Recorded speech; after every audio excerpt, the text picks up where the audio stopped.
Rano langsung membacakan ayat kursi dengan pelan. Tapi itu malah memancing kemarahan Bu Rifa. "Ngopo kowe? Arep ngelawan aku? Wani kowe? Menungso lemah, bacaan salah wes kuanen. Manusia, berani-beraninya kamu membunuh anakku, mati. Awakmu bakal mati, keluargamu bakal mati."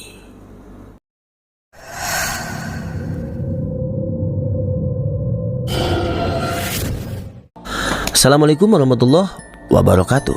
Apa kabar teman-teman? Semoga kalian semua dalam keadaan sehat walafiat, diluaskan rezekinya, dan dilancarkan segala urusan-urusannya. Amin ya rabbal alamin.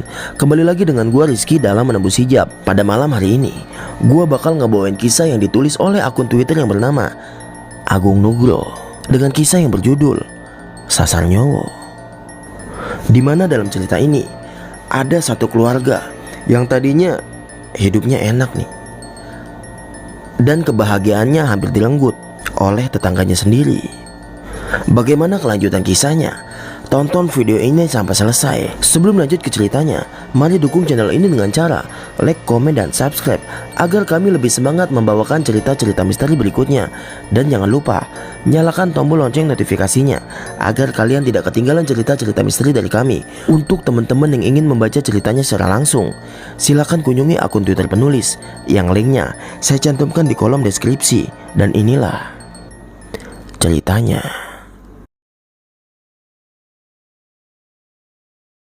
Kejadian ini terjadi di tahun 2022, tepat di pertengahan tahun waktu itu. Di kota P, Pak Ruswan lagi duduk santai nih di depan rumahnya. Dia baru aja pulang dari tempat usahanya. Pak Ruswan memiliki toko yang menyediakan barang-barang untuk kebutuhan sehari-hari, mulai bahan pokok sampai barang-barang yang gak ada di minimarket modern. Bisa dibilang toko Pak Ruswan ini komplit dan selalu ramai. Dari hasil kerja kerasnya, akhirnya dia bisa membeli sebuah rumah di perumahan elit di kota itu. Semua kesuksesan Pak Ruswan tidak lepas dari sang istri, Bu Ismi. Bu Ismi yang mengatur keuangan bersama anak dan menantunya, Rena dan Rano. Tak lama setelah mereka berdua menikah, karena ini adalah bisnis keluarga. Adik Rena yang bernama Fajar juga selalu datang membantu pas libur sekolah. Fajar yang waktu itu masih duduk di bangku SMA, dengan senang dia ngeganti liburnya buat ngebantu orang tuanya. Para tetangga yang ngelihat keluarga ini kadang ngerasa iri. Harta yang limpah, bisnis yang berjalan lancar, anak-anak yang penurut, rumah, mobil, segalanya dimiliki oleh Pak Ruswan. Tapi semuanya nyaris hancur ketika suatu hal aneh sering ia dapati pada tetangga barunya yang katanya baru pindah dari luar kota. Tetangga yang tinggal tepat di depan rumahnya. Ini adalah keluarga yang dikenal agak tertutup oleh orang-orang sekitar. Pak Braja adalah pemimpin keluarga ini. Ia mengaku bekerja sebagai seorang kontraktor. Istrinya bernama Bu Rifa, seorang yang kesehariannya di rumah aja, wanita yang dikenal sangat dermawan di komplek ini. Dan seorang anak laki-laki yang masih kuliah bernama Yanto. Jadi awal kedatangan keluarga ini awalnya biasa aja. Mereka saling tegur sapa. Bu Rifa juga sering berbelanja di toko milik Pak Ruswan. Kedatangan Bu Rifa selalu dinanti oleh Bu Ismi, karena saat belanja kebutuhan, Bu Rifa termasuk orang yang royal. Bu Rifa pasti belanja barang-barang di toko Pak Ruswan sampai menuhin mobilnya. Bahkan jumlah belanjaan Bu Rifa bisa sampai puluhan juta. Dan dia selalu membayar kontan belanjaannya dengan uang cash. Dalam sebulan nih, Bu Rifa bisa belanja 4-5 kali. Hal ini sempat ngebuat Pak Ruswan bertanya-tanya, apakah penghasilan dari kontraktor emang sebesar itu? Dan untuk apa barang belanjaan sebanyak itu? Tapi kecurigaan dari Pak Ruswan dibantah oleh Bu Ismi. Istrinya menceritakan kalau apa yang dibelanjain Bu Rifa bukan cuma buat keluarganya aja, tapi Bu Rifa seringkali keliling keluar komplek untuk membagikan sembako kepada warga kampung yang kurang mampu. Apalagi hari Jumat, Bu Rifa dan Pak Braja seringkali membagikan makanan untuk para jamaah yang datang ke masjid dekat komplek. Hal itu ngebuat Bu Ismi yakin kalau keluarga Braja ini memang keluarga yang dermawan dan peduli pada orang-orang yang membutuhkan. Maklum, warga di luar komplek itu memang masih banyak orang yang kekurangan. Bu Ismi sangat menyukai Bu Rifa karena selain baik dan dermawan, setidaknya Bu Rifa adalah konsumen yang membuat omset tokonya semakin tinggi. Tapi di balik itu semua, Pak Ruswan pernah mendengar cerita dari Rano menantunya. Pernah di suatu sore nih. Jadi waktu itu Rano lagi ngasih makan burung di depan rumahnya. Kebetulan dia juga habis ngeberesin halaman rumah Pak Ruswan. Pintu gerbang sengaja dibuka lebar supaya debu dan sampah bisa dibersihin semuanya. Setelah Rano selesai membersihkan rumah nih, Rano memberi makan burung piaraan Pak Ruswan. Kebetulan Pak Ruswan dan yang lainnya masih ada di toko. Ketika Rano lagi ngasih makan burung nih, dia ngelihat Bu Rifa yang lagi duduk sendirian di kursi yang ada di teras rumahnya. Rano akhirnya menyapa Bu Rifa lah. Ya, walaupun cuman buat basa-basi aja. Tapi di situ Bu Rifa cuman diem aja, nggak ngerespon Rano sama sekali. Tatapannya kosong. Matanya menatap ke arah langit-langit rumah. Posisi kepalanya agak ngedongak ke atas. Dan yang paling aneh, posisi tangan Bu Rifa seperti orang yang lagi memohon. Hal ini ngebuat Rano mulai curiga. Ada sesuatu hal yang gak beres. Rano akhirnya ngeberaniin diri buat nyamperin Bu Rifa. Tapi baru aja Rano ngelangkah, tiba-tiba tangan Bu Rifa ngambil sesuatu di atas piring yang diletakkan di atas meja. Bunga staman kini sudah ada di genggamannya. Dan tiba-tiba bunga itu dimakan oleh Bu Rifa. Kemudian dia berdiri dan masuk ke dalam rumahnya. Hal ini ngebuat Rano bingung ngelihat apa yang dilakuin oleh Bu Rifa. Tatapannya yang aneh, gerakannya yang cepat. Rano ngerasa apa yang dilihat bukan seperti manusia biasa. Benar-benar berbeda dengan Bu Rifa yang dia kenal. Pas lagi Rano ngebalik arah untuk kembali masuk ke dalam rumah mertuanya, tiba-tiba Rano mencium wangi bunga staman. Wanginya sampai menusuk ke dalam hidung. Bulu kuduk Rano mulai bergidik. Dia ngerasain ada sesuatu yang gak wajar dari tetangganya. Pas malamnya nih, Rano akhirnya langsung nyeritain apa yang tadi dia lihat kepada istri dan kedua mertuanya. Tapi gak ada yang percaya sama Rano. Ucapan Rano malah menjadi perdebatan ketika mereka makan malam. Benar Bu, saya ngelihat dengan mata kepala saya sendiri. Bu Rifa itu makan bunga staman tadi sore. Alah, moso iyo. Jangan suka gitu loh. Bu Rifa itu salah satu konsumen terbaik kita loh. Kalau belanja ke warung kita gak pernah kecil, selalu dalam jumlah yang besar. Yang benar kamu No kalau nyeritain orang.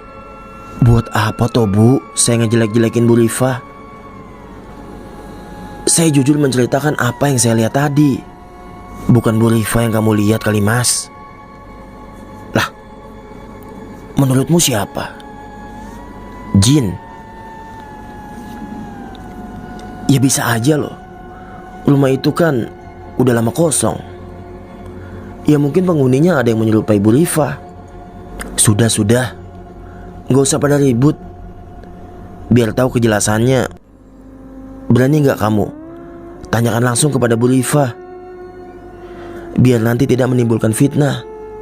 Pembicaraan akhirnya beralih kepada yang lain. Tapi tiba-tiba Pak Ruswan terdiam, seperti ingin menceritakan sesuatu. Tapi dia bingung nih buat ngucapinnya. Pak, Bapak kenapa? Gimana ya? Sebenarnya Bapak juga curiga dengan keluarga itu loh. Pak, gak usah mulai lagi deh. Gak apa-apa Pak, ceritakan coba. Gini, waktu itu Bapak masih belum tidur. Sekitar jam 12 malam lah. Bapak masih nonton bola sendirian di sini. Kalian semua pasti udah pules. Bapak dengar suara gerbang Pak Braja itu terbuka. Ya takut ada maling atau apa. Bapak intip dari jendela. Nah, yang Bapak lihat itu ya Pak Braja. Dia keluar dari rumahnya ngebawa tas ransel berwarna hitam. Jam 12 malam. Keluar rumah di kota kecil ini. Mau apa coba? Nah, gara-gara itu Bapak tidurnya gak nyenyak. Dan tepat jam setengah 4 pagi, Bapak dengar lagi pintu gerbang Pak Braja dibuka. Pas Bapak intip, Pak Braja baru aja pulang. Bapak gak cuma ngalami ini satu kali, tapi berkali-kali. Pak Braja keluar jam 12 malam, lalu balik lagi jam setengah 4 pagi. Wajah para penghuni rumah itu seperti menyimpan pertanyaan masing-masing. Tapi tidak dengan Bu Ismi. Dia masih bersikap santai. Pak, sudah pernah aku tanyakan. Itu memang pekerjaan Pak Ruswan sebagai kontraktor. Beliau memang selalu berangkat malam dan pulang di pagi hari. Lah, memangnya pekerjaan kontraktor selalu dikerjakan pada malam hari, Bu? Yuk, kadang malam, kadang siang, kadang pagi. Nggak mesti, tergantung dari area proyeknya. Kan Bu Rifa pernah cerita kalau Pak Braja itu memegang proyek strategi sehari pemerintah. Ya mungkin gitu kerjanya. Pak Ruswan dengar jawaban istrinya, cuma senyum aja. Sembari ia berkata, ya semoga itu benar ya. Semoga kecurigaanku itu gak terbukti. Pengennya punya tetangga yang baik-baik aja. Makanya keluarga Pak Braja itu kalau belanja gak main-main loh. Nominalnya bisa sampai 15 juta sampai 20 jutaan. Sebanyak itu buat apa, Bu? Padahal gak punya usaha di rumah kan? Buat dibagikan. Beliau itu orang yang baik dan dermawan. Sudah, nggak usah punya pikiran yang buruk. Pikir saja gimana caranya Bu Rifa bisa terus belanja di warung kita. Terus satu lagi, Bu Rifa itu suka sekali naruh uang di warung kita. Bulan ini aja dia deposit sampai 5 juta loh. Nah, setelah perbincangan tadi nih, semua anggota keluarga kembali ngelanjutin kegiatannya masing-masing. Tapi Rano masih memikirkan apa yang sore terjadi tadi. Dia benar-benar ngerasain ada hal ganjil yang akan terjadi. Singkat cerita, sore itu semua orang sudah kembali ke rumah. Toko tutup lebih cepat dari biasanya. Pak Ruswan ingin memanfaatkan waktu sorenya berkumpul dengan istri, anak, dan cucunya. Tapi rencana Pak Ruswan berkumpul dengan keluarganya terhenti. Karena ketika mereka semua berkumpul, tiba-tiba terdengar suara berisik. Suara itu tepat berasal dari dalam rumah Pak Braja. Suara barang-barang seperti dilempar, memancing perhatian Pak Ruswan dan Rano untuk mengetahui apa yang sebenarnya terjadi di rumah itu. Tanpa mikir lagi, Pak Ruswan akhirnya mengajak Rano dan Fajar untuk memeriksa keadaan. Sedangkan Bu Ismi dan Rena tetap berada di luar rumah bersama si kecil yang terus digendong. Pak Ruswan ngeberaniin diri buat ngetok pintu rumah Pak Braja. Berkali-kali pintu rumah itu diketok, tapi gak ada yang ngebuka. Suara berisik itu masih terdengar dari dalam. Akhirnya Pak Ruswan nekat untuk masuk ke dalam rumah tersebut tanpa permisi. Kebetulan pintu itu tertutup tapi gak dikunci. Keadaan benar-benar berantakan. Barang-barang jatuh berserakan. Pak Ruswan, Rano, dan Fajar yang kaget setelah ngelihat Bu Rifa yang berada di ruang tengah rumahnya lagi nyekek Yanto anaknya dengan sekuat tenaga. Tanpa pikir panjang, Pak Ruswan langsung bergerak buat narik Bu Rifa. Tapi Bu Rifa gak gerak sedikit pun. Badannya seperti batu besar yang kokoh. Pak Ruswan gak sanggup narik Bu Rifa sendirian. Dia sampai minta bantuan sama Fajar dan Rano. Itu aja mereka masih kewalahan buat narik Bu Rifa. Sedangkan Yanto yang masih dicekek seperti sudah mulai kehabisan nafas.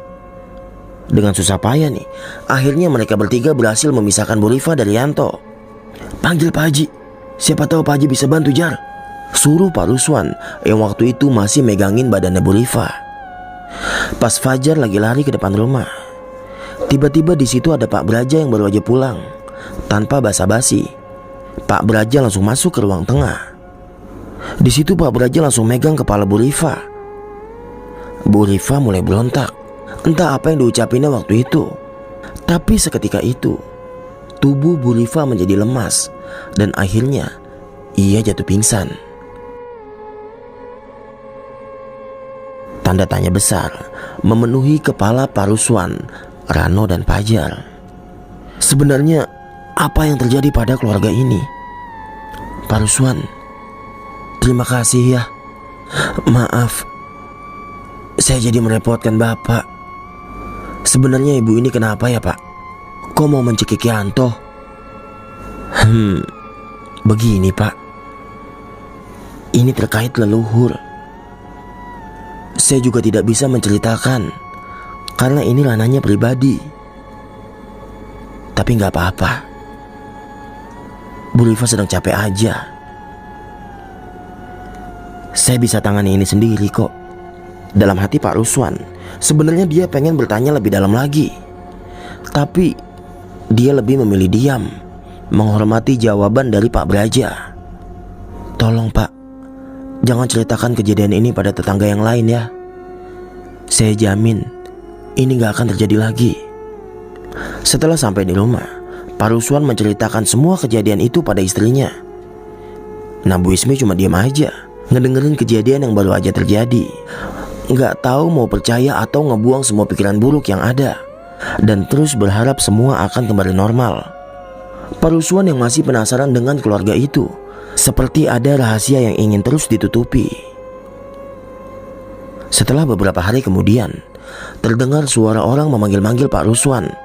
Kebetulan pagi itu Pak Ruswan sedang berada di rumah dengan Rano, sedangkan istri dan anaknya sedang berada di toko. Dari suaranya, Pak Ruswan seperti mengenal dekat orang ini. Bener aja, pas Pak Ruswan buka pintunya, di situ udah ada Pak Braja. "Maaf Pak Braja, ada apa ya? Ada yang bisa saya bantu?" "Pak Ruswan, tolong saya Pak. Ada ular besar di halaman rumah saya Pak. Saya nggak berani dengan ular Pak. Saya takut." Pak Ruswan langsung memanggil Rano dan buru-buru pergi ke rumah tetangganya itu. Bener aja, seekor ular besar berwarna kuning terlihat melingkar di depan rumah Pak Braja. "Bunuh Pak, habisi ular itu. Saya takut ular itu melukai yang lainnya. Bunuh Pak." "Tenang Pak, ularnya tidak menyerang. Saya panggil pawang ular aja ya." "Jangan, nanti kalau masuk ke rumah malah susah. Sudah habisi saja Pak." "Mau saya ambilkan golok? Saya coba pindah sendiri saja. Jangan dihabisi dulu." Kini Pak Ruswan mencoba mendekati ular itu pelan-pelan dengan tongkat pramuka milik anaknya. Pak Ruswan bertanya-tanya di dalam hatinya, ular yang ada di depannya, apakah ular berbisa atau tidak? Dan waktu Pak Ruswan mengulurkan ujung tongkat ke kepala ular itu, sontak ular kuning itu membuka mulutnya.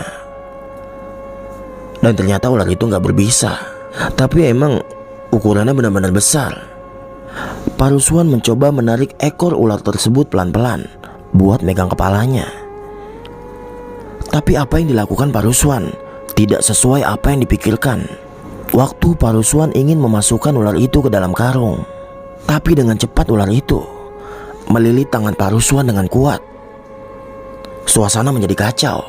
Rano terus berteriak. Pak Ruswan mencoba melawan lilitan ular tersebut yang semakin lama semakin kuat. Rano maju dan memegang kepala ular yang mengincar leher Pak Ruswan. Tangan kanan Pak Ruswan sudah tertutup tubuh ular itu. Nggak habis akal, Pak Ruswan membentur-benturkan tubuh ular itu ke bagian tembok yang kasar.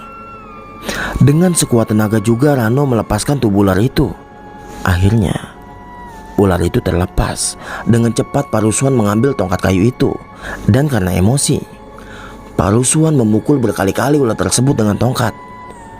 Setelah terlihat mulai lemas, Pak Ruswan terus memukul kepala ular itu.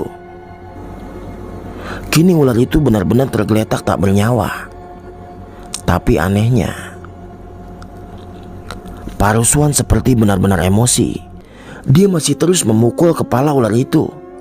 Rano yang lihat itu langsung menarik mertuanya. Hampir aja Rano kena pukul Pak Ruswan. "Sudah Pak, ularnya sudah mati. Sudah Pak, eling." Tapi Pak Ruswan matanya masih menatap tajam ke ular itu. Setelah Pak Ruswan memegang kepala ular tersebut, ia angkat kepalanya sampai ekornya menyentuh ke tanah. Ular itu kira-kira ukurannya bisa sampai 2 meter lah. Dan tiba-tiba Pak Ruswan menyeret tubuh ular itu yang udah mati dan ngebuangnya ke sungai yang berada persis di sebelah komplek rumahnya. "Syukurlah Pak, ular itu yang mati," ucap Pak Braja sambil tersenyum. Pak Ruswan cuma terdiam, terus menatap Pak Braja sambil memikirkan maksud dari perkataannya barusan. Kondisi Pak Ruswan kini benar-benar kacau. Dia masih terbayang dengan apa yang dia lakukan barusan. Dalam pikirannya dia terus bertanya, apakah yang tadi dia lakukan sudah benar atau malah sebaliknya. "Pak, Bapak, ayo pulang. Ularnya sudah mati. Ayo pulang Pak." Kini perasaan aneh terasa membayanginya, seperti ada hal buruk yang akan terjadi. Tapi entah apa, semuanya masih belum bisa ditebak oleh Pak Ruswan. Sesampainya di rumah, Pak Ruswan langsung ganti baju dan membersihkan diri dari kotoran dan bercak-bercak darah ular tadi. Setelah semuanya selesai nih, dia kemudian duduk di ruang tengah. Rano segera mengambil segelas teh hangat dan memberikan kepada Pak Ruswan. "Pak, maaf. Apa Bapak tidak merasakan sesuatu saat kejadian tadi, Pak?" "Iya. Kayak ada yang aneh ya, No. Bapak juga merasakan kejanggalan. Tapi apa ya? Apa ya, Pak? Kalau dari saya, apa ini semua memang disengaja ya, Pak?" "Sengaja gimana? Masa iya sih, No? Masa kejadian tadi buat nyelakain Bapak?" "Gini loh, Pak. Saya tadi lihat waktu Bapak tangannya kelilit ular, Pak Braja malah tenang dengan sedikit tersenyum. Aku kayak menangkap sesuatu yang aneh gitu loh, Pak." "Masa iya sih, No? Perasaan Bapak jadi gak enak nih. Bapak kok mau ya disuruh menghabisi ular tadi?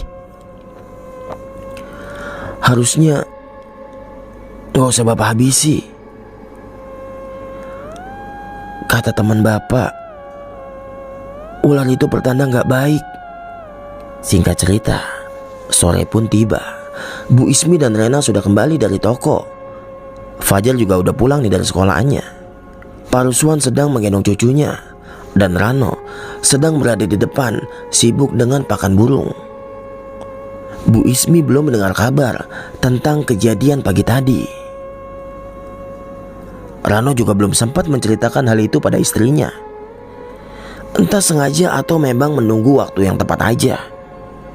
Tapi tiba-tiba kejadian aneh kembali terjadi lagi.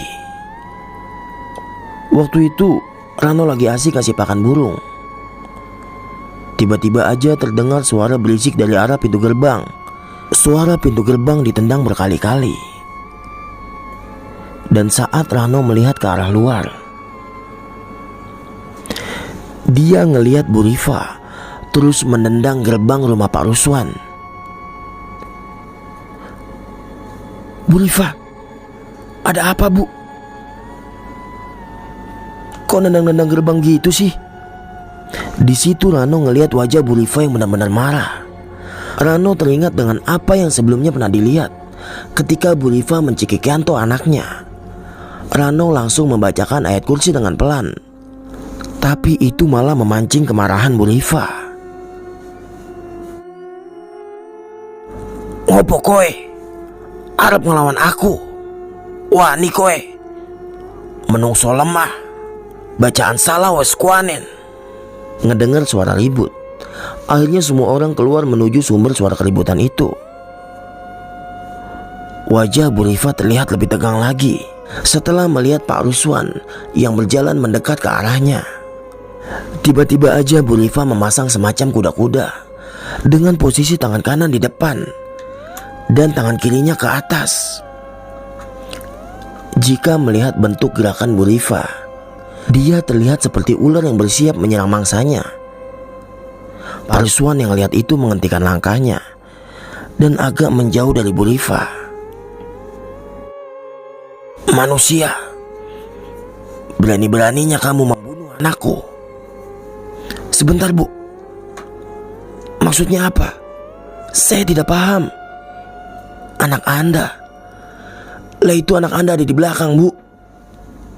"Mati, awakmu bakal mati, keluargamu bakal mati." Yanto yang datang segera menarik ibunya masuk. Sempat ada perlawanan, tapi Pak Braja datang langsung memegang dahi Bu Rifa, dan Bu Rifa lemas seketika. Tubuhnya hampir jatuh dan kemudian ditangkap oleh Yanto. Pak Braja dan Yanto langsung membawa Bu Rifa masuk ke dalam rumahnya tanpa menjelaskan apapun kepada Pak Ruswan dan yang lainnya, entah karena buru-buru atau malu pada tetangga yang lainnya. Karena keributan itu nih memancing tetangga komplek keluar untuk melihat kejadian itu. Wajah Pak Ruswan terlihat sangat tegang, seperti ucapan Bu Rifa merasuk ke dalam pikirannya. Bu Ismi masuk ke dalam rumah untuk mengambil air minum untuk suaminya yang kini duduk terdiam di depan rumahnya. "Pak, diminum dulu airnya." "Bu, barusan Ibu lihat sendiri kan?" "Iya Pak, Bu Rifa kenapa seperti itu ya? Aku sudah pernah cerita, keluarga itu aneh Bu. Tadi pagi aja aku sampai harus membunuh seekor ular Bu." "Hah? Ular? Ular bagaimana Pak?" Akhirnya Pak Ruswan menceritakan kejadian tadi pagi. Mendengar apa yang diceritakan oleh suaminya nih, Bu Ismi mulai percaya dan juga melihat langsung saat Bu Rifa bertingkah aneh. "Bu,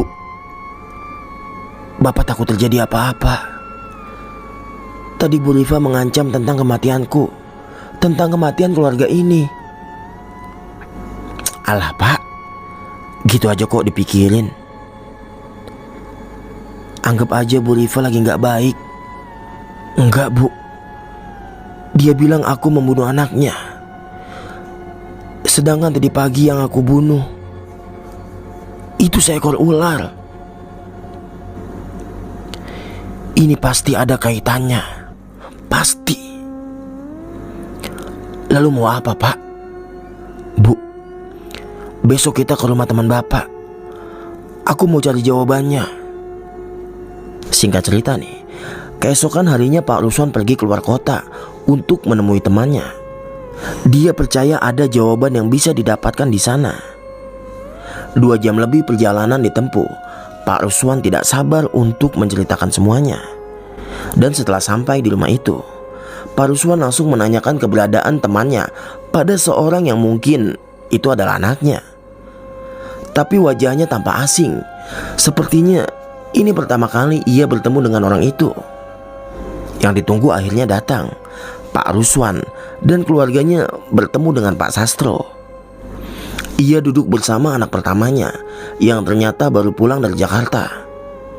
Oh iya, jadi anaknya Pak Sastro ini penulis dari cerita ini ya, Bang Nugro Agung. Oke, kita lanjut ke ceritanya.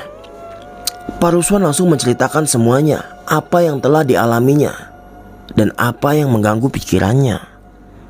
Gini Pak, saya sudah ceritakan semuanya mengenai orang itu, mengenai hal aneh yang saya dapatkan beberapa waktu lalu. Tetangga jenengan ini baru apa sudah lama. Dulu saat saya datang membersihkan aura rumah Bapak, rumah itu kan masih kosong ya Pak. Benar Pak, tetangga saya itu bernama Pak Braja. Dia menempati rumah itu sudah beberapa bulan yang lalu. Cuma Pak Braja itu ngontrak gak beli rumah itu. Alasan dia ngontrak di rumah itu karena rumahnya yang di desa sempit jalannya, jadi gak bisa masuk mobil. Gak enak kalau ada teman yang datang. Tapi selama Pak Braja ini tinggal, tidak pernah ada satu temannya atau rekannya yang datang Pak. Ini ada kaitannya dengan pesugihan yang terletak di utara Pulau Jawa. Pesugihan Pak? Maksud Bapak ada di zaman sekarang? Ada. Ciri-cirinya sudah jelas. Banyak belanja, membeli tapi dengan jumlah yang banyak dan sering. Bisa jadi semua hanya umpan Pak. Pancingan. Betul, pancingan. Tumbal ini akan menyasar siapa saja yang sudah menerima secara cuma-cuma. Semakin banyak yang diterima, semakin banyak yang dimakan, maka semakin besar potensinya orang tersebut bisa diambil jiwanya. Namanya sasar nyowo. Tanpa sadar, sang penerima menjadi target yang disasar oleh pelaku pesugihan. Tapi maaf Pak, beliau suka ngasih ke masjid loh Pak, ngasih ke pengajian juga. Pernah saya tanya terkait pekerjaan dan pendapatannya. Bu Rifa cuma bilang, semua ini sudah diberikan oleh yang kuasa. Berarti kan dia menyembah Gusti Allah kan Pak? Yang kuasa itu siapa Bu? Yang menguasai dan mencipta, yang mana itu adalah Gusti Allah, atau yang menguasai dirinya? Orang-orang itu pintar Bu. Kalau diam saja di rumah malah jadi omongan. Makanya mereka berbaur, sebisa mungkin mengambil hati kalian agar segala kejahatannya tertutupi. Setan itu penuh tipu daya Bu. Mendengar Pak Sastro berbicara seperti itu, suasana menjadi hening sesaat. Namanya Dewi Samtariran, salah satu dewi yang menjaga pantai utara.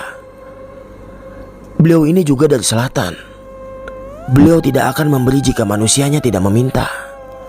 Kadang kehidupan ini ada saja manusia yang melakukan persekutuan demi mendapatkan kepuasan duniawi. Kemudian Pak Sastro menyuruh anaknya untuk mengambil garam kasar di depan rumahnya. Setelah garam itu diambil, Pak Sastro membacakan sesuatu. Samar-samar terdengar, Paringono damar, Paringono dalam, Paringono perlindungan. Singkat cerita, Pak Sastro memerintahkan anaknya untuk membungkus garam tersebut, mengikat erat lalu memberikannya pada Pak Ruswan. Sholat tahajud ya di ber-3 malam. Mohon perlindungan sama Gusti Allah. Lalu setelah itu, taburkan garam ini mengelilingi rumahmu. Lalu yang terakhir, taburkan garam sisanya lurus dari rumah Bapak ke depan rumah tetangga Bapak. Lalu ada satu lagi, sebentar saya ambil. Sebuah benda dibungkus dengan kain berwarna putih, panjangnya mungkin 60 cm. Saat kain itu dibuka, nampak sebatang kayu berwarna coklat terang, dan ada ukiran di permukaan kayu tersebut. Apa yang menimpa kalian? Itu asalnya dari utara, bisa diatasi dengan benda yang asalnya dari selatan. Jadi saya titip benda ini, tempatkan di tempat yang tak terlihat. Kalau bisa di tengah rumah Bapak. Saya tidak menyerang, saya tidak menantang. Tapi yang saya berikan ini sifatnya perisai untuk melindungi jenengan. 3 hari lagi, bawa kembali benda ini ya. Bismillah. Tapi maaf Pak, terkait ancaman tetangga saya yang kesurupan itu, kalau orang ini tinggi ilmunya, nggak usah nunggu besok atau lusa. Setelah dia berucap, dalam hitungan menit atau jam, pasti salah satu keluarga Bapak ada yang berpulang karena penyakit misterius. Saya sudah memagari rumah Bapak waktu pertama kali Bapak menyuruh saya ke sana.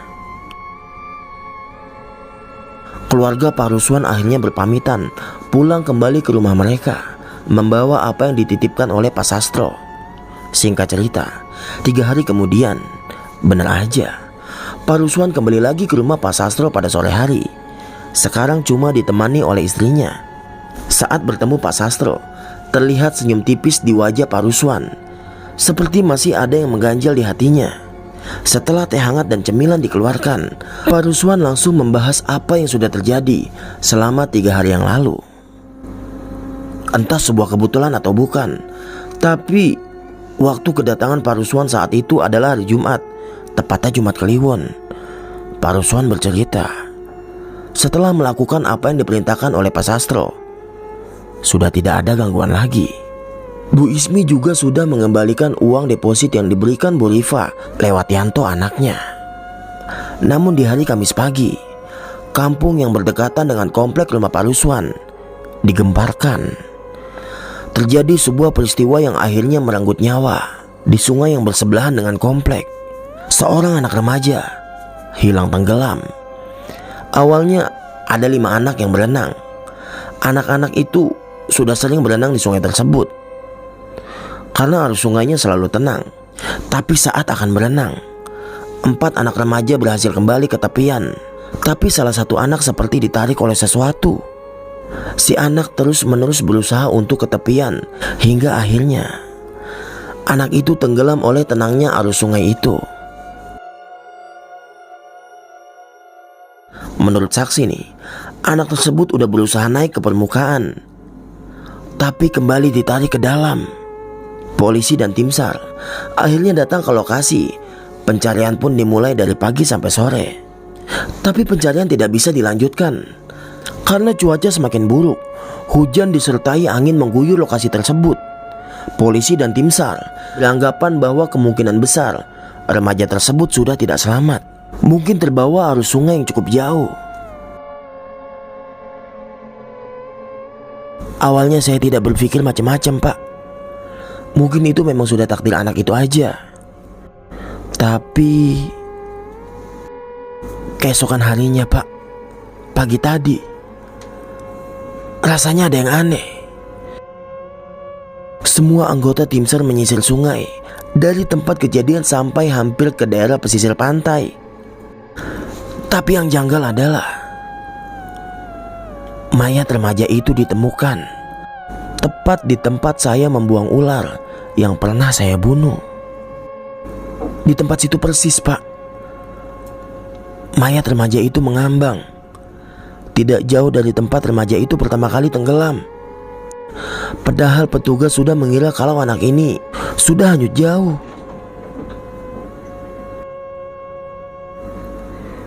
Jadi seperti itu ya Pak. Setelah gak berhasil nyasar Bapak dan keluarga, mereka menyasar nyawa orang lain. Mau tanya Pak, apakah korban berasal dari kampung situ? Benar Pak, warga kampung yang dekat dengan komplek perumahan kami. Pak, apa hal tersebut ada kaitannya? Percaya gak percaya? Ada Pak. Ingat tidak, tetangga sampean yang kerasukan itu bilang apa? Anakku. Lalu sekarang yang menjadi korban anak remaja juga. Usianya berapa? Menurut orang-orang sekitar 13 tahunan Pak. Nah, persis dengan anak Bapak, Fajar. Bisa jadi yang diincar tadinya anak Bapak, Pak Ruswan. Untung istri Bapak mau mengembalikan uang deposit. Jadi pertukarannya impas. Impas gimana maksudnya Pak? Saya merasa tujuan keluarga itu membagikan barang atau uang itu ada maksud di baliknya, Pak. Mungkin menjadi syarat di mana korban yang mereka incar setidaknya sudah pernah memakan atau menggunakan apa yang mereka berikan. Lalu, apa saya salah telah membunuh ular itu, Pak? Saya berpikir kalau saja saya tidak menghabisi ular tersebut, mungkin semuanya tidak terjadi, Pak. Tidak juga. Tadinya Bapak gak ada niatan untuk melakukannya kan? Tapi tanpa sadar, Bapak kena pengaruh. Bapak kena sirap dari tetangga Bapak itu. Kejadian itu bisa saya katakan sebagai penanda kalau keluarga Bapak sudah disasar untuk menjadi korban, untuk dijadikan persembahan mereka. Setelah ngedengar jawaban dari Pak Sastro nih, terlihat wajah Pak Ruswan dan istrinya mulai tenang. Tapi kesedihan tetap ada, karena mereka tahu telah jatuh korban yang tidak mengerti apa-apa. Hal ini sangat susah dibuktikan karena kaitannya dengan hal supranatural. Tapi bagi Pak Ruswan dan keluarganya yang mengalami kejadian tersebut, hanya bisa menyimpan dan menjadikan semua ini sebagai pelajaran hidup. Setelah berbincang dengan Pak Sastro, Pak Ruswan lalu mengembalikan apa yang mereka bawa dari Pak Sastro. Pak, terima kasih. Ini barangnya saya kembalikan. Percaya atau tidak, setelah saya menuruti apa kata Bapak, keluarga saya tidak pernah mendapat gangguan kembali. Tapi Pak, kalau saya kembalikan, apa keluarga kami akan aman? Namanya Lecut Segoro. Saya peroleh saat saya jalan di sekitaran pantai selatan. Ini hanya benda yang dititipkan pada saya.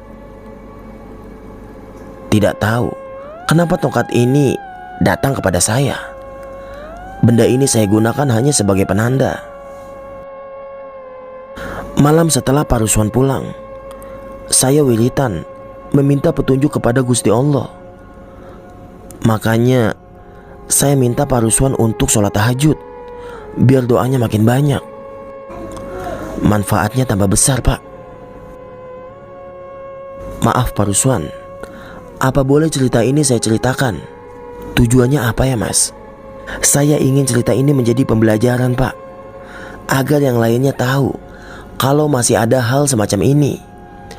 Agar semuanya ingat kalau dalam hidup ini ada hal yang tidak boleh sembarangan untuk diterima. Karena benar kata Bapak, di dunia ini semua ada pertukarannya. Boleh, Mas? Mohon nama kami semua disamarkan ya. Oke teman-teman, segitu aja cerita yang bersumber dari Pak Ruswan yang nyawa keluarganya hampir direnggut oleh sasar nyowo.